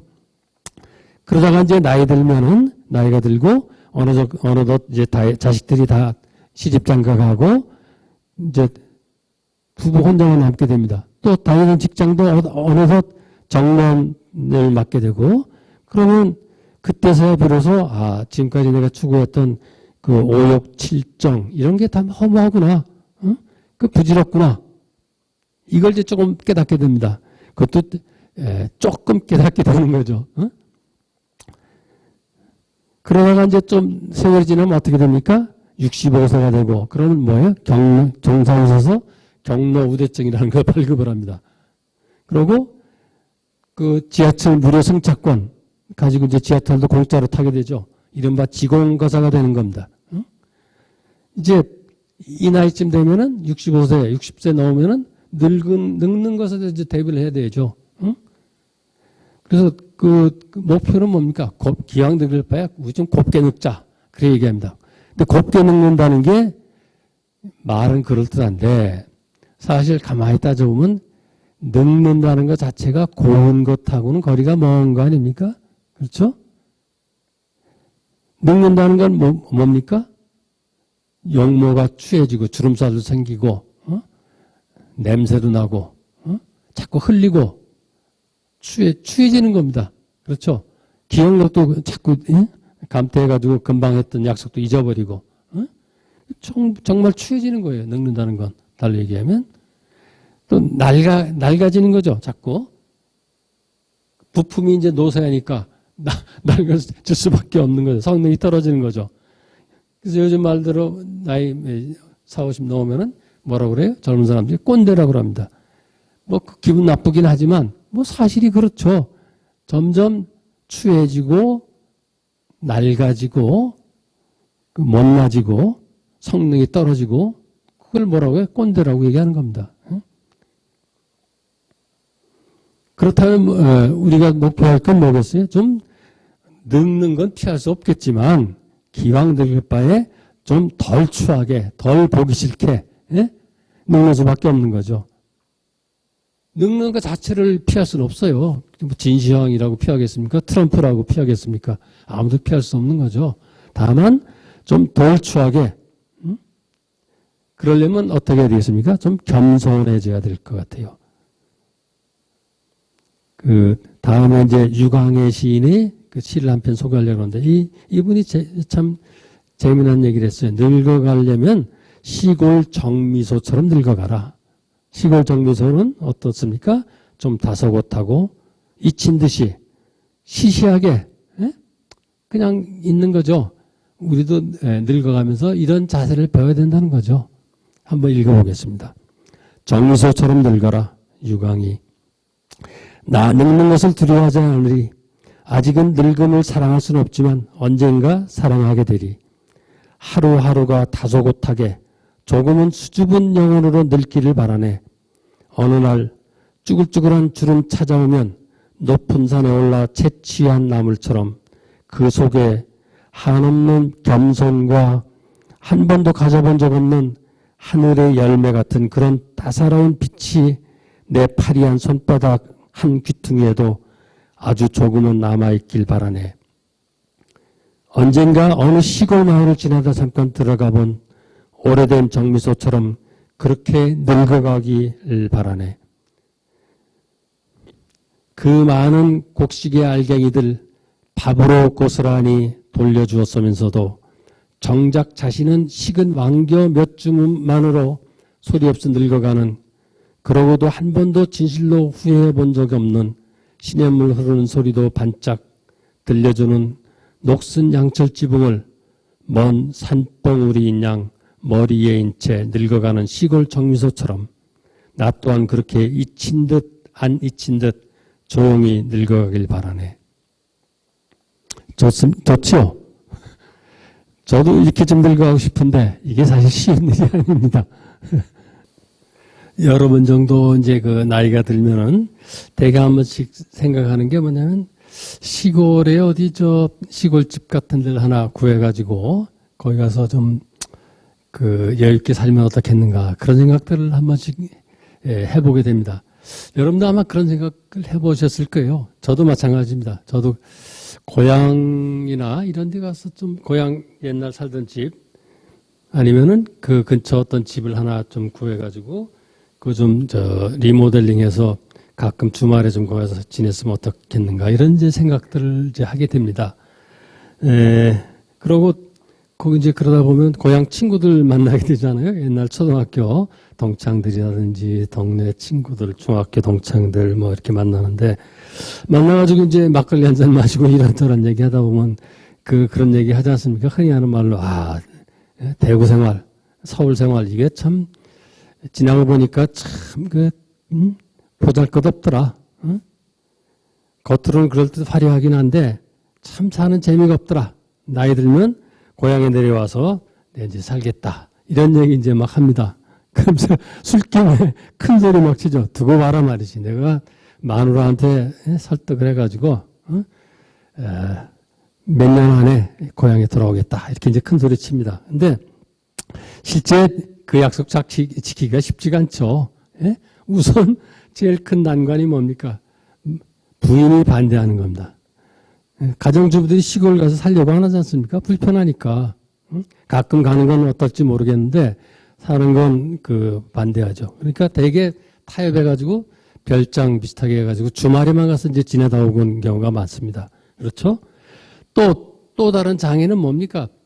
현재 살고 있는 아파트, 이게 문제인 겁니다. 아파트가 답답하고 이게 사람 사는 공간이라고 이제 얘기는 하지만은 현실적으로는 아파트가 어때요? 값이 꽤 나갑니다, 이게. 예? 또 좀 위치가 좋은 데 있으면은 어떻게 돼요? 자꾸 값이 오르잖아요. 시골집 아무리 좋게 지어봐야 그 값 잘 안 오릅니다.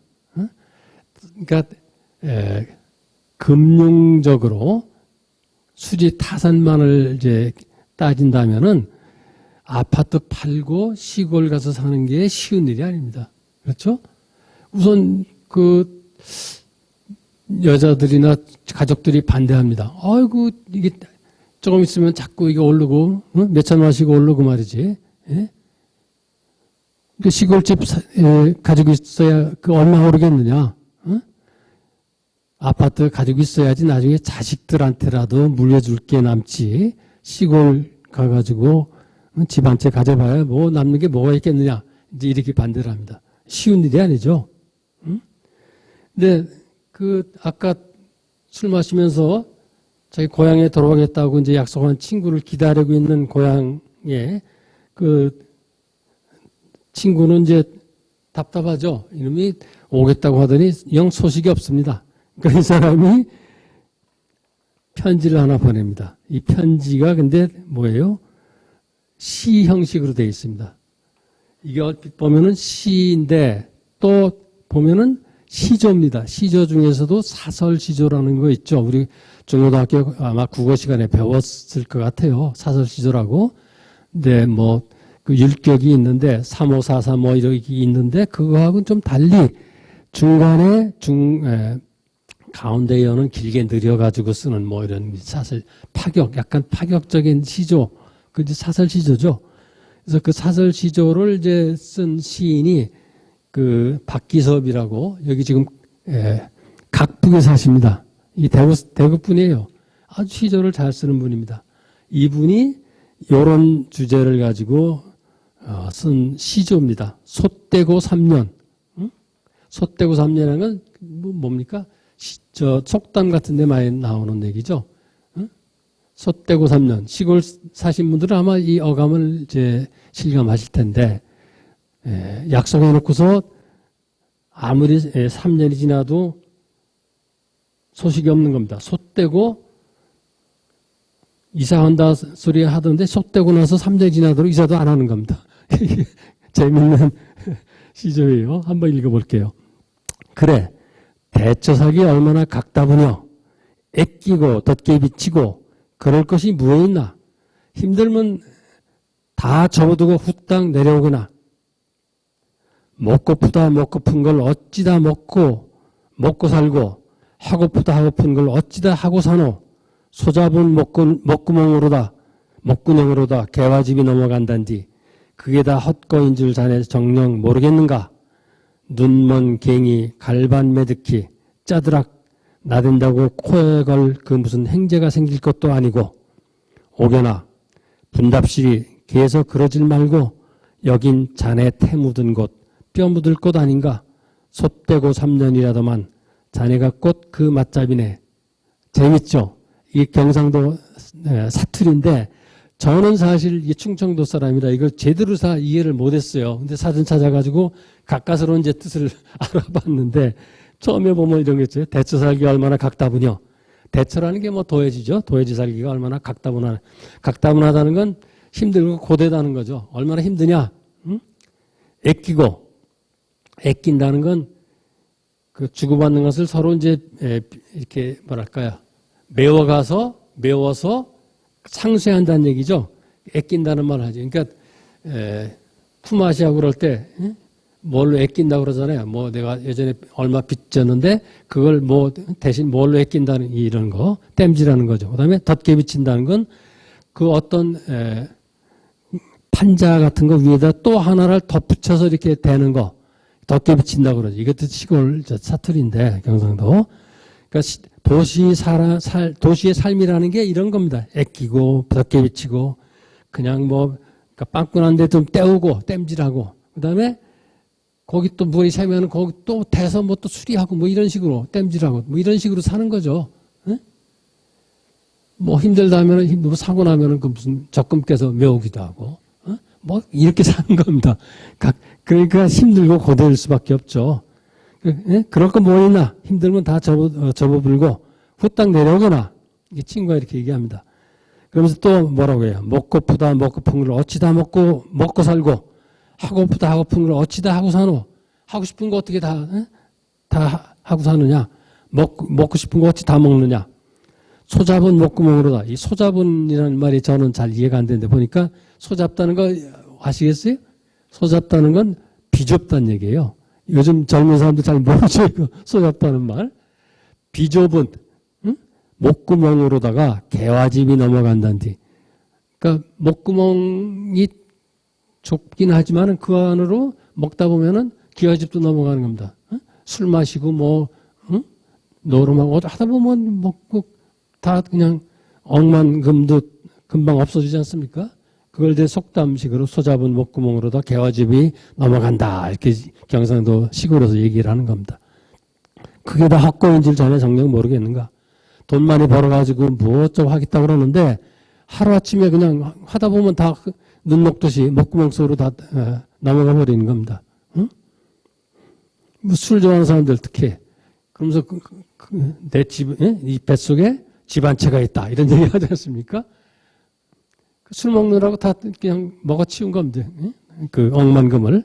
또 그래서 뭐냐면 눈먼 갱이 갈반매듣기. 눈이 먼 갱이는 아마 저 고양이를 이제 가리키겠죠. 고양이가 갈밭을 헤매두고 막 왔다 갔다 하듯이 짜드랑 나댄다고 코에 걸고 무슨 행제가 생길 것도 아니고 아무리 부산하게 뭐 헤매고 다녀도 일확천금, 응? 뭐 돈 벌 일이 그렇게 있겠어요? 오게나 분답시리 개서 그러질 말고 분답시리 항상 뭐 번잡하게 응? 그러질 말고 이리 시골로 내려오라는 거죠. 고향으로. 여긴 자네 태 묻은 곳, 뼈 묻을 곳 아닌가? 태어난 곳. 그렇죠? 태 묻은 곳, 뼈 묻을 곳. 나중에 죽으면 일로 고향 선산으로 돌아올 거 아니겠어요? 솥대고 3년이라도만. 이사 간다고 이제 벌려놓고서 그러고서 이사를 안 가고 그냥 버티고 있는 겁니다. 솥대고 3년. 응? 자네가 그 맛잡이래. 내려간다 큰 소리 쳐놓고 안 내려오는 겁니다. 그러니까 이 상당히 뭐랄까 유머스럽잖아요. 해학이 넘칩니다. 그렇죠? 이 해학이 어디서 나오는 거예요? 경상도 사투리에서 나온 겁니다. 제가 보기엔. 예? 그러니까 그 약간 곰삭은 어떤 그 젓갈 같기도 하고 사투리라는 게 그런 맛이 있는 거예요. 사실은. 그래서 우리가 요즘은 사투리도 점점 안 쓰고 표준말로 이제 바뀌고 하는데 이걸 잘 살려서 이렇게 쓰면은 얼마나 이 감칠맛이 납니까? 이렇게 쓸 수 있는 거죠. 근데 지금 박기섭 시인이 쓴 시는 뭡니까? 고향에 돌아가겠다고 하고서 약속 안 지키는 옛날 친구, 대구 사는 친구, 서울 사는 친구 이 얘기죠. 근데 그 다음에 제가 이제 또 한 편의 시를 소개하게 될 텐데 이거는 그 공광규라는 시인입니다. 이 사람은 충청도 저기 청양 그쪽에 살아요. 그래서 이분은 이제 조금 뭐랄까 어떻게 했는지 자기 고향 마을에 집 한 채를 장만을 했어요. 물려받은 것 같아요. 아마 자기 부모 집을. 그래서 거기 이제 돌아가가지고 옛날 집 담장도 허물고 이제 이렇게 사는데 이게 중요한 게 뭐냐면 되게 옛날 집 수리하다 보면 담을 높이 쌓고 보일러도 놓고 양용 이렇게 뭐랄까 신식으로 고치잖아요. 근데 이 사람이 한 일은 뭐냐면 처음에 담장을 허물어 버린 겁니다. 옛날 담장이라는 게 다 허물어져 갈 텐데 그걸 다시 쌓는 게 아니라 그걸 아예 허물어 버렸어요. 그랬더니 뭐가 됐다는 거예요? 자기가 한 고을에 땅과 하늘을 모두 가진 부자가 됐다. 이렇게 자랑을 합니다. 담장 허물었더니 내가 큰 부자가 됐어? 이런 겁니다. 그래서 그걸 시로 이렇게 표현을 했어요. 이게 상당히 재밌어요. 한번 보세요. 담장을 허물다. 공관계. 고향에 돌아와 오래된 담장을 허물었다. 기울어진 담을 무너뜨리고 삐걱거리는 대문을 떼어냈다. 담장 없는 집이 되었다. 눈이 시원해졌다. 우선 텃밭 600평이 정원으로 들어오고 텃밭 아래 사는 100살 된 느티나무가 아래 둥치째 들어왔다. 느티나무가 그늘 수십 평과 까치집 3채를 가지고 들어왔다. 나뭇가지에 매달린 벌레와 새소리가 들어오고 잎사귀들이 사귀는 소리가 얼마나 어머니 무릎 위에서 듣던 마른 귀지 소리를 내며 들어왔다. 하루 낮에는 노루가, 이틀 저녁엔 연이어 멧돼지가 마당을 가로질러 갔다. 겨울에는 토끼가 먹이를 구하러 내려와 방콩 같은 똥을 싸고 갈 것이다. 풍년초 꽃이 하얗게 덮인 언덕의 과수원과 연못도 들어왔는데 연못에 담긴 연꽃과 구름과 해와 별들이 내 소유라는 생각에 뿌듯하였다. 미루나무 수십 그루가 줄지어 서 있는 금강으로 흘러가는 냇물과 냇물이 좌우로 거느린 논 수십만 마지기와 들판을 가로지르는 애산면 무량사로 가는 국도와 국도를 기어다니는 하루 수백 대의 자동차가 들어왔다. 사방 푸른 빛이 흘러내리는 월산과 청태산까지 나의 소유가 되었다. 마을 위에 올라서면 보령 땅에서 솟아오른 오소산 봉우리가 가물가물 보이는데 나중에 보령의 영주와 막걸리 마시며 소유권을 다투어 볼 참이다. 오소산을 내놓기 싫으면 딸이라도 내놓으라고 협박할 생각이다. 그것도 안 들어주면 하늘에 울타리를 쳐서 보령 쪽으로 흘러가는 구름과 해와 달과 별과 은하수를 멈추게 할 것이다.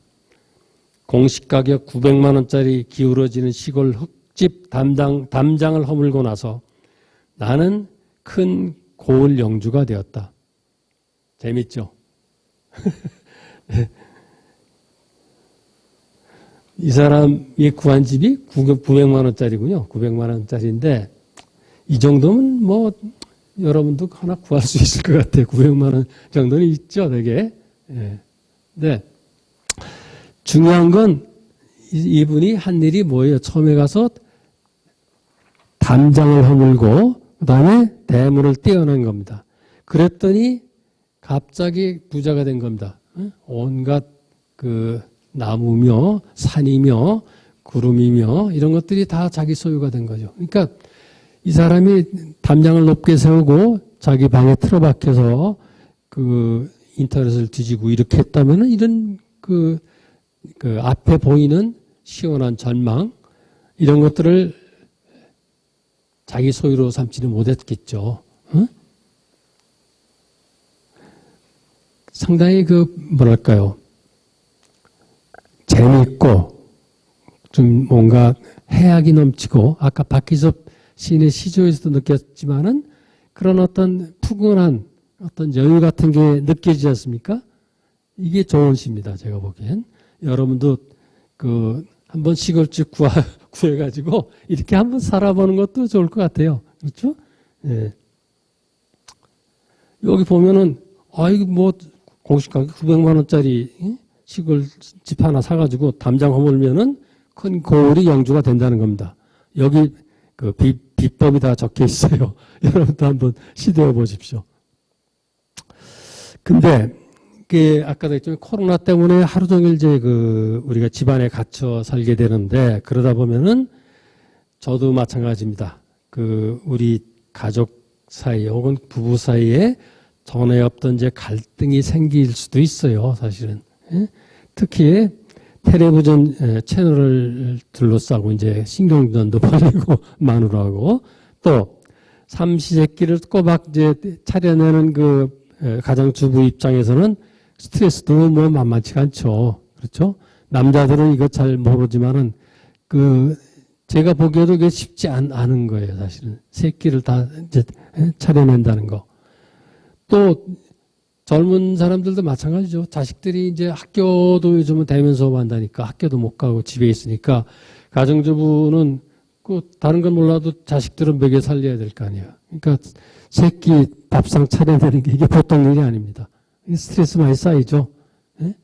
그러면서 부부 사이에 이제 이런저런 갈등이 생기는데 뭐 딸하고 어머니 사이에도 그렇고 아들하고 어머니 사이에도 아버지 사이에도 뭔가 이제 보이지 않는 그 장벽이 생기는데 그때 하는 얘기가 뭡니까?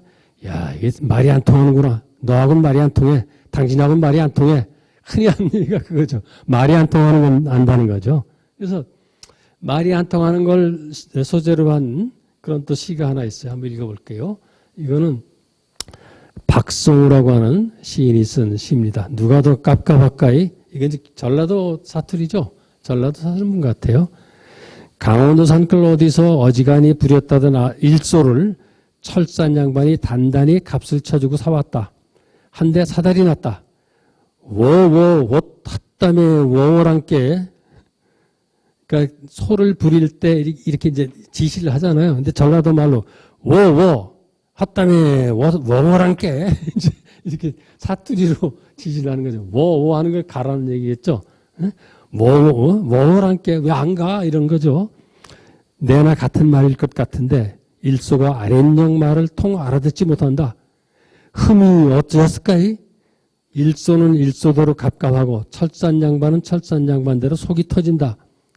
일소를 판 원주인에게 전화를 넣어봐도 돌아온 대답은 저번 참과 똑같단다. 그 소 날래 일 잘했더래요. 강원도 사투리로. 아, 그 소 일 잘했는데 왜 그럽니까? 이런 얘기죠. 근데 전라도 농부가 이제 강원도 소를 사서 전라도 말로 지시를 하니까 소가 말귀를 못 알아듣는 겁니다. 이게 참 의사소통이 쉽지가 않습니다. 전라도 농부도 갑갑하지만 강원도 소는 또 얼마나 갑갑하겠어요. 기차 마찬가지입니다. 사람 사이에도 말이 통하지 않고 갑갑할 때가 많죠. 이를테면 아까 부부 사이 아니면은 모녀 사이, 부자 사이에 말이 안 통한다고 그러는데 또 젊은이 늙은이 말이 안 통한다고 그러잖아요. 그것뿐이에요. 기독교 신자하고 불교 신자 사이에도 말이 잘 안 통합니다. 또 여당과 야당, 노사 사이에도 말이 안 통하죠. 자기 얘기만 합니다. 남북한 사이도 마찬가지고 북한과 미국, 미국과 중국 사이에도 말이 통하지 않아 갑갑하다고 서로를 탓합니다. 오죽하면은 그 백년해로 할 것 같은 송중기, 송혜교 부부도 이혼을 했지 않습니까? 이유가 뭐예요? 성격 차이 때문에 말이 안 통한다 이런 거 했죠.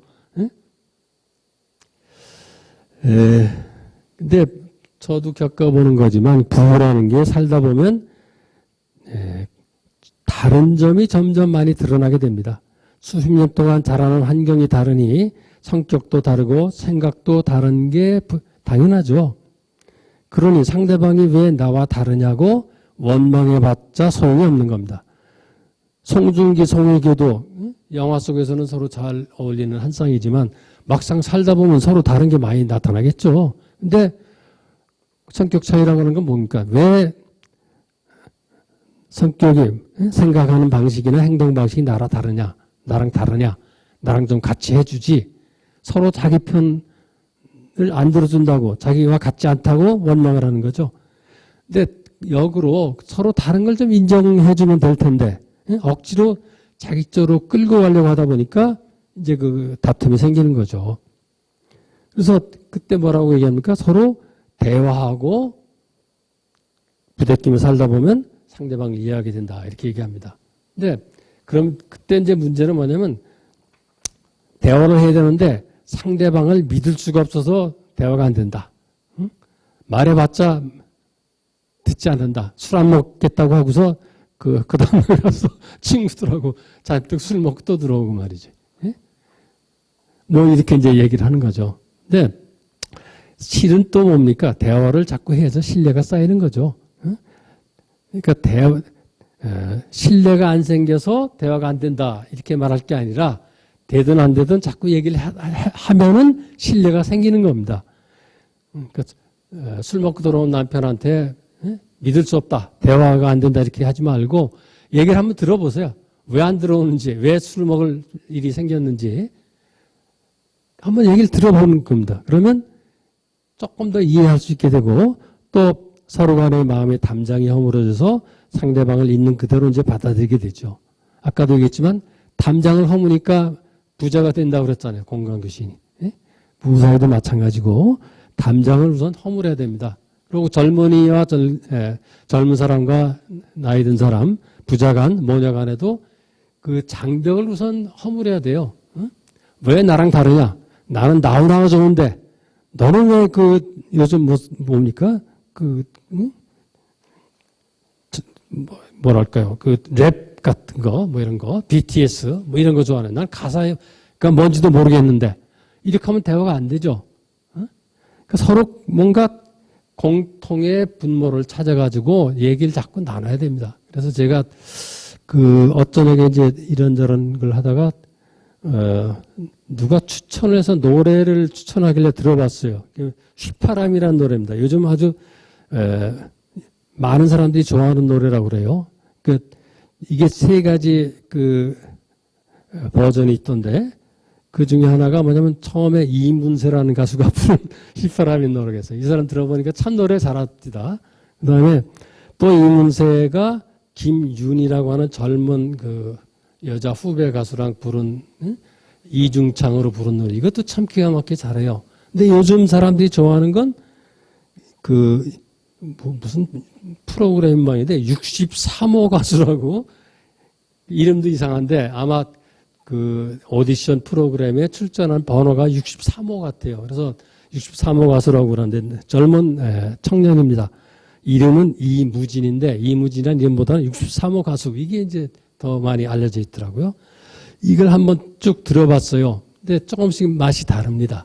그래서 이걸 직접 들려드릴 수는 없고 여러분들이 한번 부부간에 아니면은 모녀간에 아니면 부자간에 이 휘파람이라는 노래를 같이 한번 들어보세요. 처음에 이문세가 부른 거, 그 다음에 이문세하고 김윤희가 부른 노래, 그 다음에 요즘 뜨고 있는 63호 가수 젊은 청년이 부른 그 노래 한번 요즘 뭐 유튜브만 틀면 금방 나오지 않습니까? 같이 한번 들어보고 의견을 나눠보세요. 나는 어떤 노래가 좋다. 이래서 뭐가 좋다.